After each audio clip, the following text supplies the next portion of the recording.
según San Mateo, en el capítulo 9, versículo 10 y siguientes. Estando después Jesús a la mesa en casa de Mateo, vinieron muchos publicanos y pecadores, y estaban a la mesa con Jesús y sus discípulos. Al verlo, los fariseos decían a los discípulos: ¿por qué come vuestro maestro con los publicanos y pecadores? Mas él al oírlo dijo: no necesitan médico los sanos, sino los que están mal. Id pues a aprender qué significa aquello de misericordia quiero, que no sacrificio. Porque no he venido a llamar a justos, sino a pecadores. Palabra de Dios. Jesús, los que estamos aquí alrededor tuyo somos pecadores. Tú eres el mismo ayer, hoy y siempre. Durante tu vida mortal te viste rodeado de pecadores a quienes tú amabas. Muchas veces te sentaste a la mesa con ellos y fuiste criticado por los fariseos por esto, Señor. ¿No te conoce Jesús? Quien no conoce tu amor al pecador. No sé, Señor, cuántos aquí teman por sus pecados y no se atrevan a acercarte a ti con confianza. ¿Cuántos, Señor, creen que tú vives enojado con ellos por sus pecados? Tal vez se sienten, Señor, con un tremendo complejo de culpa por cosas que les sucedieron en la niñez, que ahora las ven graves, pero que en ese tiempo no constituían pecado para ellas, por ejemplo en el campo sexual. ¿Cuánta gente lleva, Señor, una carga de dolor a lo largo de su vida por problemas de esa índole en la niñez? Es gente que se siente manchada, Señor, y no está manchada. Qué poco te conocemos, Señor, cuando dudamos de tu amor. Y, Señor, cuánto dolor experimentas cuando nosotros, en la práctica por lo menos, te decimos que dudamos de tu perdón, que dudamos de tu amor. Yo quiero, Jesús, compartir con mis hermanos ahora tu amor a los pecadores. Es allí donde aparece tan maravilloso tu corazón.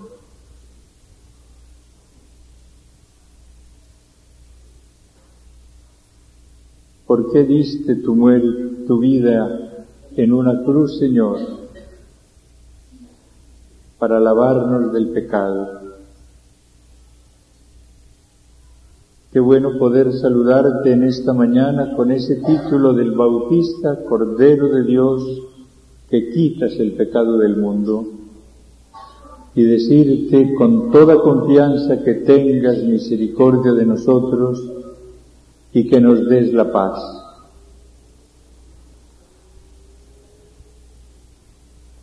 Señor, te estamos pidiendo que nos muestres cómo es tu corazón. Y ahora cuando tú, a través de unos hechos del Evangelio, nos hables, Señor, de ese amor al pecador, vamos a conocer mejor tu corazón, tan distinto del nuestro.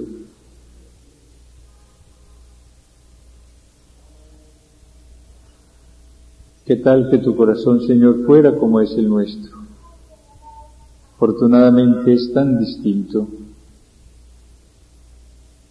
tu corazón que llega a amar al pecador y amarlo hasta dar la vida por él.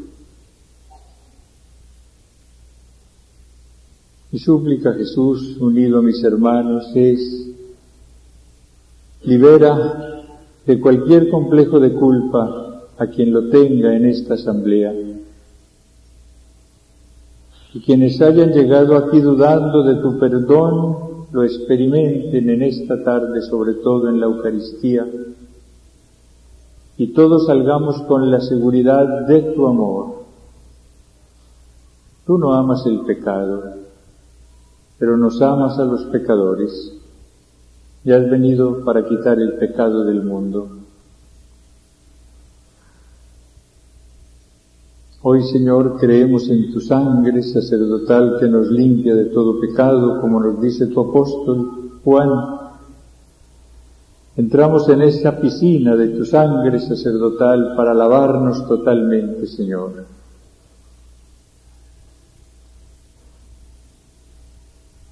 Colocamos todos nuestros pecados en tu corazón, Señor.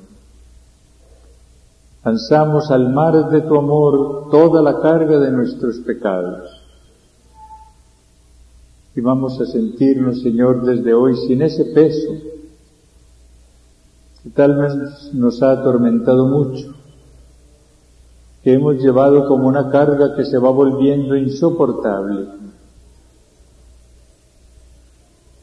Tú, Señor, el de la memoria infinita, dices que no te acordarás de nuestros pecados. Solamente tú puedes hablar así. Y no te acordarás de ellos, ¿por qué? Porque no existirán, Señor. Al lavarlos en tu sangre desaparecerán, y para siempre. Nosotros los humanos vivimos echando en cara a los demás las ofensas que nos hicieron, aún después de haberles dicho una y otra vez que les hemos perdonado. Pero volvemos de nuevo con el resentimiento y echamos en cara al otro la ofensa que nos hizo. Cuán distintos somos, Señor, a ti.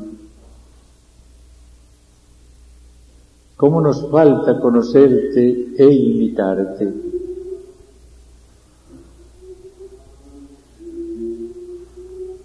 Señor, te rodeamos los pecadores en esta mañana y te contemplamos feliz porque estás rodeado de pecadores que creen en tu perdón, que se acogen a tu misericordia. Tú vas hoy, Señor, a poner tu corazón en nuestra miseria. Vas a poner todo el amor de tu corazón en la miseria de nuestros pecados y vas a destruirlos. Todo pecado, Señor, es contra el amor. Y tú, al llenarnos de tu amor, vas a destruir ese desamor y así destruyes el pecado.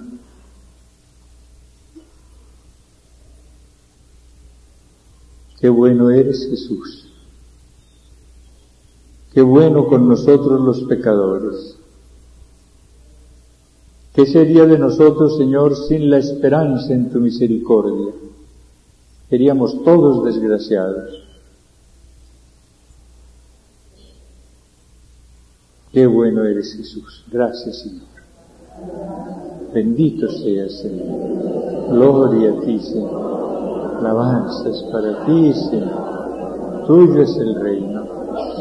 Eres el Cordero de Dios que quita el pecado del mundo. Lávanos, Señor. Bendito seas. Gloria a ti, Señor. Gloria a ti, Señor. Bendito seas. Lávanos, Señor. Lávanos, Jesús. Lávanos, Señor. Lávanos, Señor.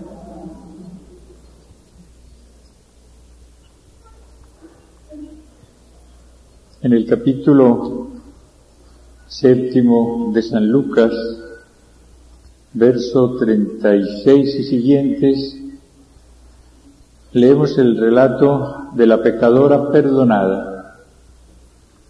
Un fariseo rogó a Jesús que comiera con él, y entrando en la casa del fariseo se puso a la mesa.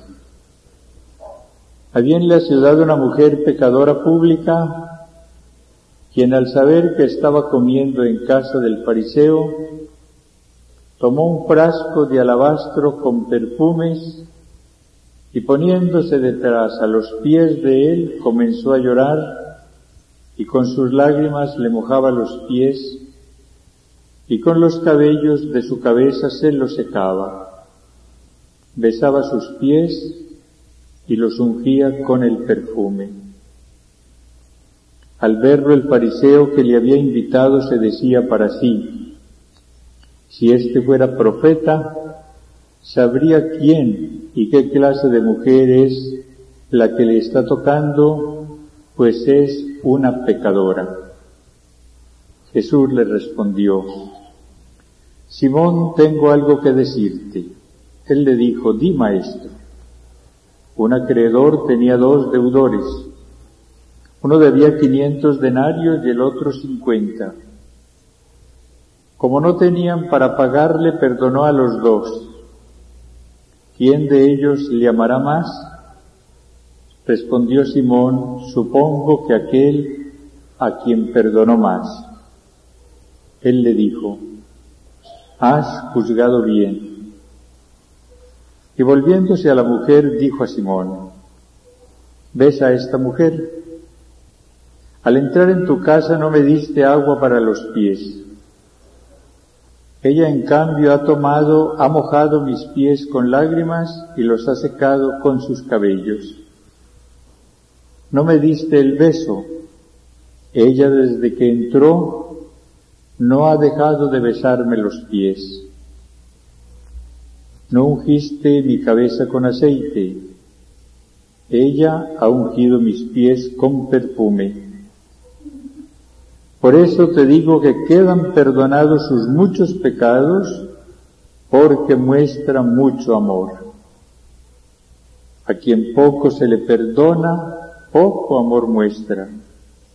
Y le dijo a ella: tus pecados quedan perdonados. Los comensales empezaron a decirse para sí: ¿quién es este que hasta perdona los pecados? Pero él dijo a la mujer: tu fe te ha salvado, vete en paz. Hablaba yo una vez con una persona que había regresado del marxismo. Había vivido varios años alejado del Señor y rindiéndole culto a Marx. En la conversación le pregunté en un momento dado: ¿qué te movió a dejar el marxismo? Y él me dio una respuesta muy profunda. Me dijo: yo, a pesar de ser marxista, continué sintiéndome pecador. Era pecador antes de entrar al marxismo y continué siendo pecador como marxista. Y esto no podía dejarme paz, no podía darme tranquilidad. A pesar de que se me hablaba del materialismo histórico, a pesar de que allí se niegan todos los valores, yo sentía siempre el peso de mis pecados. Y un día deseé salir del pecado. Era un peso muy grande para mí. Y me dije en ese momento: Marx no puede quitar mi pecado. Marx no puede perdonar mi pecado.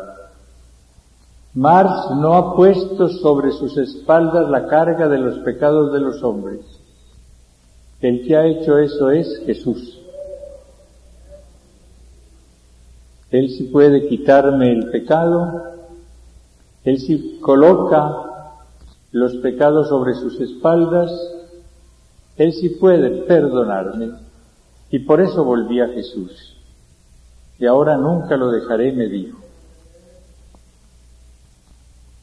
¿Quién es este que hasta perdona los pecados?, preguntaron los fariseos, cuando Jesús dijo a esta mujer: tus pecados quedan perdonados. En el mundo hay generalmente un gran desprecio por las prostitutas, por las mujeres que trafican con su cuerpo. Muchas de ellas tienen menos culpa de lo que nosotros suponemos. Muchas de estas personas han crecido sin amor. Muchas de ellas fueron arrojadas de sus hogares desde niñas. Muchas fueron despreciadas y profanadas desde niñas. En ellas generalmente hay un profundo resentimiento contra quienes no las amaron, contra quienes las despreciaron. Cuando uno conoce la historia de muchas de estas personas, comprende un poco la compasión de Jesús con ellas. Aquí vemos lo que hace con esta que era célebre por sus pecados en la ciudad. Era una pecadora pública, conocida por Simón y conocida por los que estaban allí. Jesús no la desprecia cuando ella entra y se postra a sus pies. Jesús no apartó los pies con fastidio cuando ella quiso besarlos, no. Jesús dejó que esta mujer besara sus pies, los lavara con sus lágrimas, los enjugara con sus cabellos, los perfumara con su amor. Si el Señor hubiese pensado con criterio humano, habría dicho: yo a esta mujer no la desprecio, pero no me conviene que ella se exprese de una manera tan arrepentida delante de mí.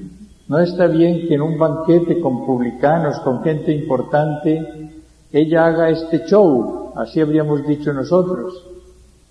Y le habríamos dicho: bueno, vuélvete a tu casa y regresa cuando yo esté en otro lugar, cuando no se trate de una fiesta, y entonces te recibiré.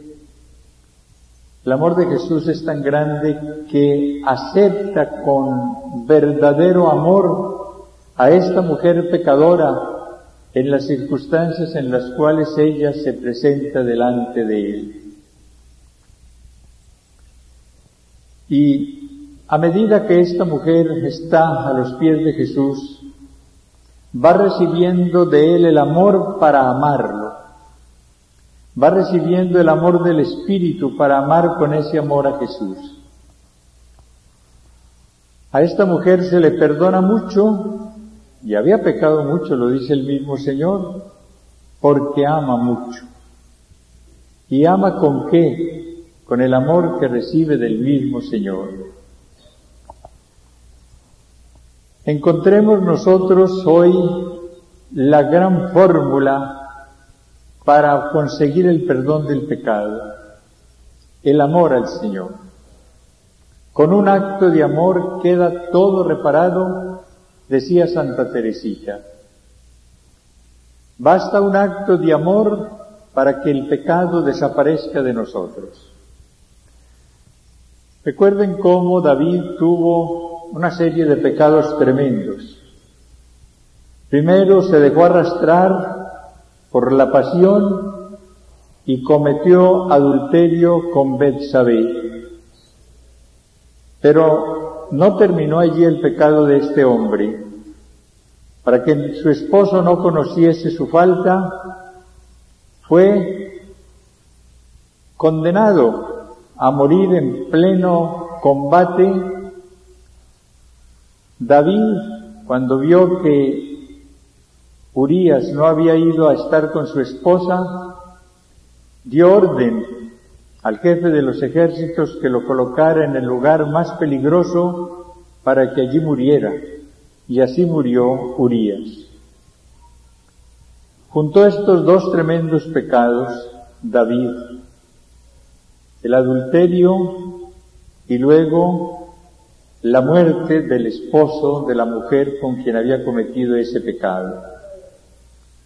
El Señor manda al profeta Natán para que haga caer en cuenta a David de su pecado. Y conocemos la parábola tan hermosa que emplea el profeta.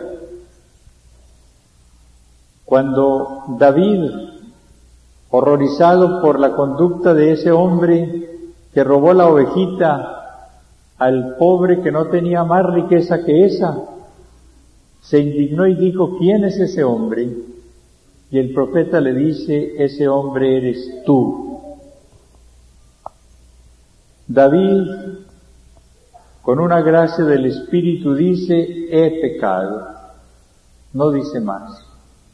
En latín una sola palabra: pequé. ¿Y qué le dice el profeta? El Señor ha quitado tu pecado. Bastó una sola palabra de arrepentimiento, un solo acto de amor, para que el Señor quitara su pecado. Todo pecado nuestro es contra el amor. Ese es el horror del pecado, que va siempre contra el amor del Señor. Dios es amor, nos ha amado infinitamente, nos ha creado para que recibamos su amor y le demos nuestro amor, o mejor, le demos el mismo amor que Él pone en nosotros. Pero hacemos muchas veces lo contrario, el desamor. Pecamos contra el amor. ¿Cuál es el remedio entonces para esto? El amor. Si nos sentimos con un peso muy grande de pecado, pidamos la gracia al Espíritu Santo de amar mucho, para que el Señor pueda decirnos, como a esta pecadora pública: se le ha perdonado mucho porque ha amado mucho. En el cielo vamos a celebrar la gran fiesta de la misericordia y del amor del Señor. Allí todos vamos a entrar como pecadores perdonados y vamos a sentirnos amados infinitamente por el Señor. Todo el río del amor de Dios se va a precipitar sobre nuestra persona para llenarla de amor. Y allí, al saber que Él está amando así a quienes fueron pecadores y fueron perdonados, todos prorrumpiremos en la gran alabanza al Cordero inmolado, a la misericordia del Señor, al amor infinito del Señor. Esta fiesta, el amor y la misericordia del Señor, no va a tener término. La vamos a celebrar constantemente, porque al sentirnos infinitamente amados por el Señor, lo alabaremos porque está amando a quienes lo ofendimos tanto y a quienes fuimos perdonados porque creímos en su amor y nos abrimos a su amor. ¿Cómo nos equivocamos cuando después de pecar dudamos del amor del Señor? No añadamos ese pecado que es peor al anterior. Cualquiera que sea el pecado, nos dice esa palabra del Señor, podrá ser perdonado, y aun cuando sean grandes sin medida, para el Señor nunca hay medida en la misericordia. Él nos dará la blancura de su gracia, por manchados que vengamos a estar delante de Él. Y para amar se necesita únicamente recibir la gracia del Espíritu. Un cardenal muy importante de la Iglesia en otra época, llamado Francelin, que fue un gran escritor, un gran teólogo, autor de muchas obras, decía que si él pudiese ir por el mundo predicando un tema, escogería el acto de perfecta contrición. Porque él sabía que basta un acto de perfecta contrición para que una persona, por pecadora que haya sido, pueda salvarse si lo hace antes de morir. Una vez dice: qué horror la suerte de tal o cual persona, la vida que llevaba, y mire cómo murió. Nosotros nunca sabemos los caminos de la misericordia, los caminos que recorre el amor del Señor para llegar a cada persona. Y no sabemos qué acto de amor pueda ser en ese último instante. Santa Teresita oró mucho por un gran pecador condenado a muerte llamado Pranzini. Este hombre rechazó hasta el final al sacerdote, pero Teresita oró mucho por él y tuvo un gran consuelo cuando le dijeron que a pesar de que había rechazado al sacerdote, cuando ya iba a caer la guillotina sobre él, tomó el crucifijo que estaba cerca y lo besó. Ese beso al crucifijo seguramente salvó a este hombre. La vida del párroco de Ars se cuenta cómo estaba él un día en su confesionario. Era una capilla pequeña, por ahí la cuarta parte de esta, y vio que una mujer allá en la última fila estaba llorando desconsolada. Párroco de Ars, con esa palabra de conocimiento que le había dado el Señor, conoció en un momento la historia de esa persona y la llamó, hizo que pasara adelante. Párroco de Ars le dijo: ¿por qué está tan triste? Usted no debe estar así. Ella le dijo: señor cura, usted no sabe la pena que yo tengo. Si la supiera, no me diría que no llore. Y el párroco le dijo: sí, la conozco, y por eso le digo que no llore. Usted está muy triste porque su hijo se suicidó, él se lanzó al río Sena. Usted está tristísima porque cree que se condenó, y no. Recuerde que entre el puente y el río está el abismo de la misericordia divina. Mientras él caía, pudo hacer un acto de amor, de arrepentimiento, de contrición perfecta, y se salvó. Vamos a encontrar cosas maravillosas en la otra vida, cuando celebremos con alegría creciente la fiesta de la misericordia y del amor del Señor.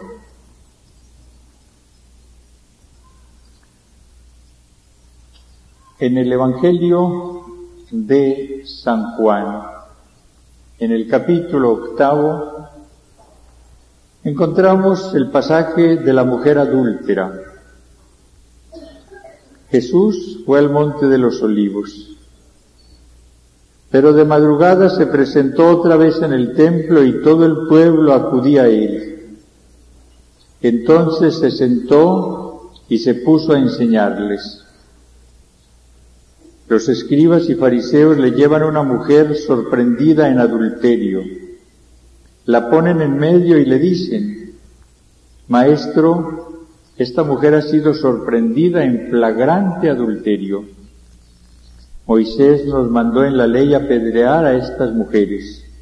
¿Tú qué dices? Esto lo decían para tentarle, para tener de qué acusarle. Pero Jesús, inclinándose, se puso a escribir con el dedo en la tierra. Pero como ellos insistían en preguntarle, se incorporó y les dijo: aquel de vosotros que esté sin pecado, que le arroje la primera piedra. E inclinándose de nuevo, escribía en la tierra. Al oír estas palabras se iban retirando uno tras otro, comenzando por los más viejos. Y se quedó solo Jesús con la mujer que estaba delante de él. Incorporándose Jesús le dijo: mujer, ¿dónde están? ¿Nadie te ha condenado? Ella respondió: nadie, Señor. Jesús le dijo: tampoco yo te condeno. Vete y en adelante no peques más.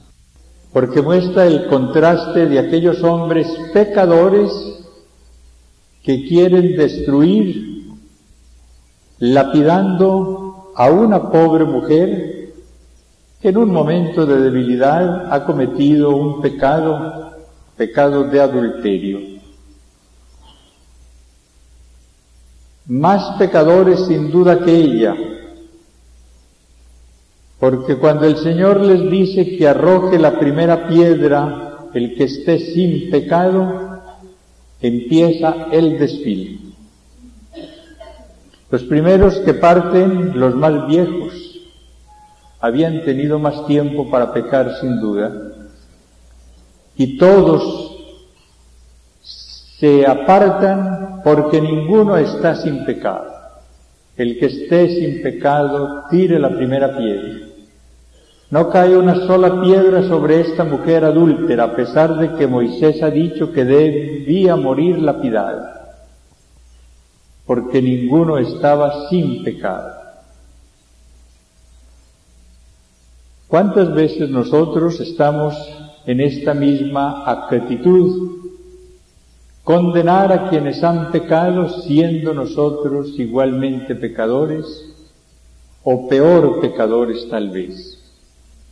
¿Cuántas de las conversaciones son acerca de caídas de otras personas? ¿Cuántas de las conversaciones de hombres y de mujeres tienen como tema la situación en que está tal persona que se entregó a la prostitución, que rompió su matrimonio y está viviendo con otra persona, que se entregó al marxismo, que se entregó al espiritismo, que abandonó el hogar, que mató a otro o lo hirió gravemente, que cometió un gran desfalco, que hizo tal atraco? Si desterráramos el tema de los pecados de los demás, ¿cómo ganarían nuestras conversaciones? ¿Cómo ganarían las reuniones sociales? ¿Cómo ganarían los costureros? ¿Cómo ganarían los paseos? Pero no sé por qué hay como un gusto morboso al comentar las caídas, las miserias de los demás. Y hacemos esto siendo nosotros pecadores y quizás peores pecadores. El Señor da en San Mateo la gran regla de oro, pero la seguimos tampoco los cristianos. La encontramos en el capítulo 12, en el versículo 12 del capítulo 7.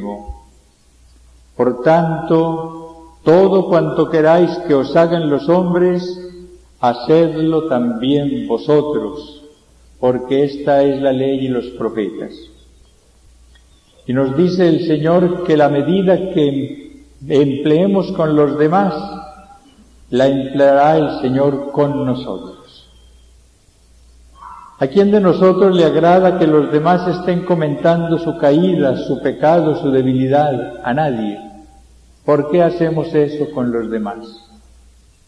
Es la falta de lógica. Qué distinto es el Señor. Él a esta mujer no la condena. Él, el justo, él sí tenía derecho. Él no había cometido pecado.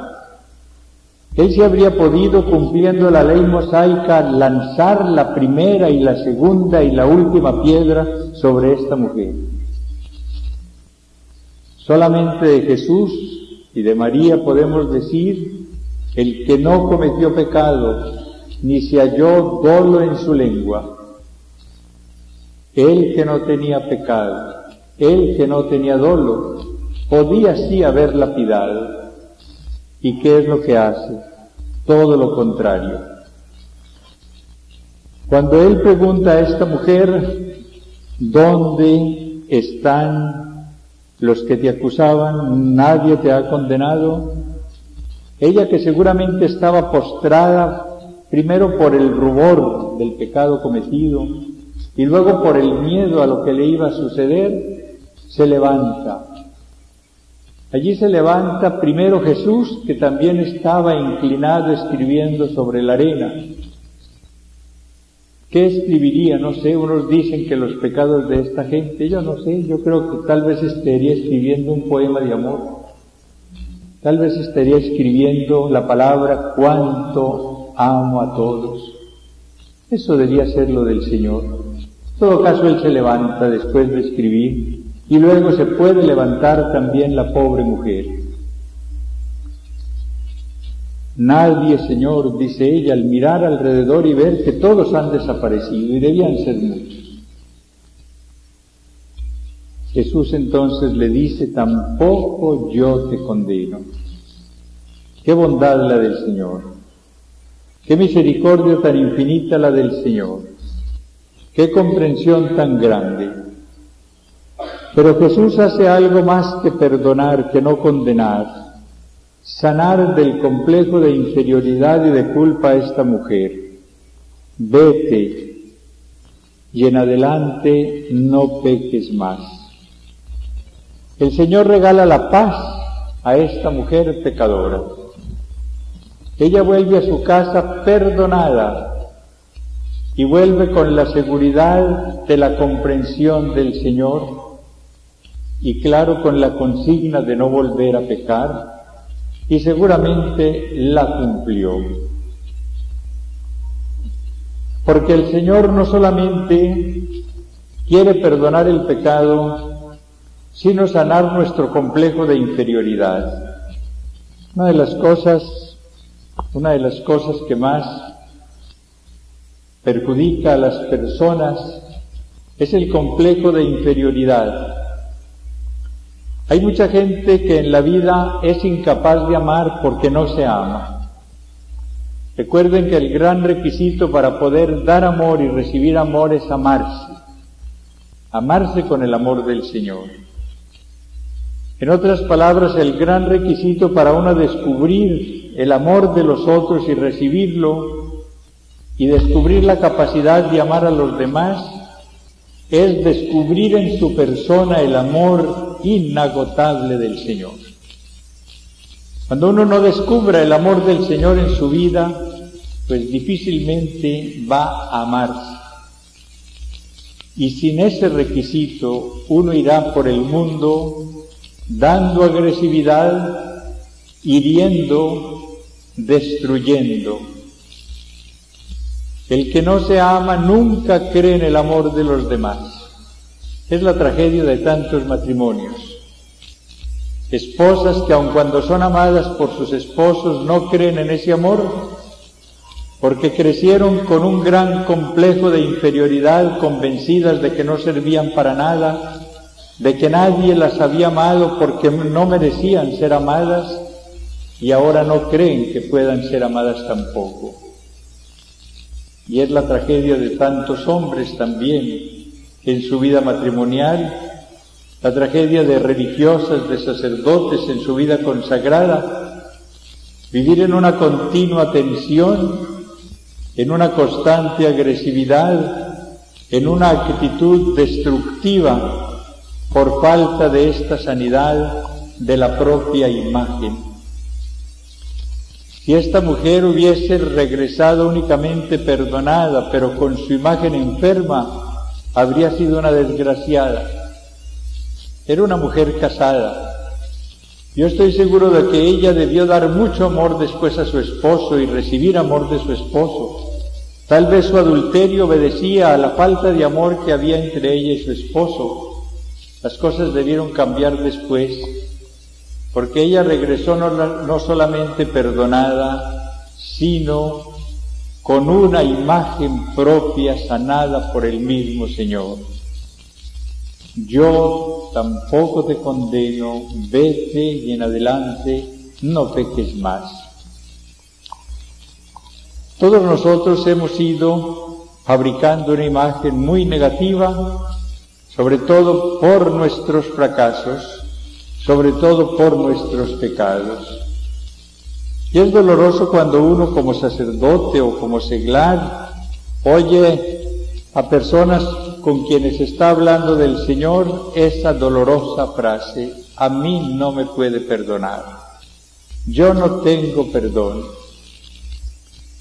La tragedia de Judas fue haber llegado a ese estado, no haber creído en el amor del Señor. Él había puesto todo su interés en el valor del dinero, era un avaro. Nadie puede servir a dos señores, había dicho Jesús, al Dios y a las riquezas. Este hombre que había puesto todo su amor en el dinero se había cerrado al amor del Señor. A pesar de que estuvo tan cerca de Él toda la vida, no llegó a experimentar ese amor porque se había cerrado al amor. Todo su amor lo había puesto en ese ídolo y Jesús había quedado al margen. Por eso cuando peca, un pecado horrendo, vender a su maestro, se apodera de él la desesperación. Él se siente indigno del perdón y por eso termina suicidándose. ¿Cuántos suicidios obedecen a esa convicción? Yo no tengo perdón. Todo por ignorar el amor del Señor, por no conocer el corazón del Señor. Otro compañero de Judas, Pedro, cometió un pecado tremendo. Yo no sé, al comparar los dos, cuál sea peor. Porque Pedro no vendió a su maestro, pero lo negó 3 veces. Y lo negó con juramento y de una manera muy despectiva. Ese Pedro que un día, movido por el Padre, había dicho a Jesús: tú eres el Hijo de Dios vivo. Había proclamado la divinidad de Jesús iluminado por el Padre. Ahora, dominado por el miedo, dice: yo no conozco a ese hombre. Y jura que no lo conoce, pero lo trata a ese hombre. Ya no es el Hijo de Dios vivo. Ahora es un hombre a quien él dice que no conoce. Tremendo pecado. Pero Pedro sí se había abierto al amor del Señor. Y cuando el Señor pasa y lo mira, encuentra la mirada amorosa del Señor. A mí me conmueve mucho esa escena. Jesús que pasa ya en medio de sus verdugos, con las manos atadas, abofeteado ya, y mira al discípulo que lo ha negado. Y aquel discípulo recibe no una mirada de odio de Jesús, Jesús nunca odia. No recibe una mirada de reproche de Jesús en que le dice: traidor, mira lo que acabas de decir, no. La mirada de Jesús fue mirada de amor, porque Pedro inmediatamente sale y llora amargamente, como nos dice el Santo Evangelio. Y lo que va lavando el interior del pecador son las lágrimas. Aquellas lágrimas que Pedro derramó abundantemente fueron lavándolo de su pecado, de su triple negación. El Señor hará algo más profundo en la sanación interior cuando después, como lo encontramos en el Evangelio de San Juan en el último capítulo, con una triple profesión de amor de Pedro, sane profundamente su triple negación. Aquel hombre quedará aquel día junto al mar totalmente sanado del complejo de culpa para que pueda realizar su misión de vicario de Cristo, de predicador y profeta del amor del Señor. Pero ahora queda lavado de su culpa por la mirada amorosísima del Señor. Y creo que uno de las manifestaciones más admirables del amor del Señor a los pecadores es la conducta de Él en la cruz. Se habla ahora de cómo nosotros debemos sanar nuestra muerte, preparándola como preparó Jesús la suya. Y el primer paso que da Jesús para preparar su muerte es perdonar a sus enemigos. Padre, perdónales porque no saben lo que hacen. Allí estaban los que lo habían abofeteado, los que lo habían azotado, los que lo habían coronado de espinas, los que lo habían clavado en la cruz, Allí estaban los que se mofaban de él y se burlaban de una manera abominable. Y Jesús no los mira con odio, ni les dice una palabra dura. Sus primeras palabras, y con ellas va sanando y preparando su muerte, son: Padre, perdónales, porque no saben lo que hacen. Él perdona al enemigo, Él perdona al verdugo, y lo hace con esa delicadeza. Porque Él había podido decir: Padre, perdona a quienes me han ofendido de manera tan grande, perdona a quienes han sido tan crueles conmigo, pero no dice eso. Perdónales y disimula, porque no saben lo que hacen. Disimula la conducta de estos hombres. Qué bueno es Jesús. La última tarea que hará antes de morir será salvar a otro pecador que está crucificado con él. A él le dará la gracia de la conversión en la cruz.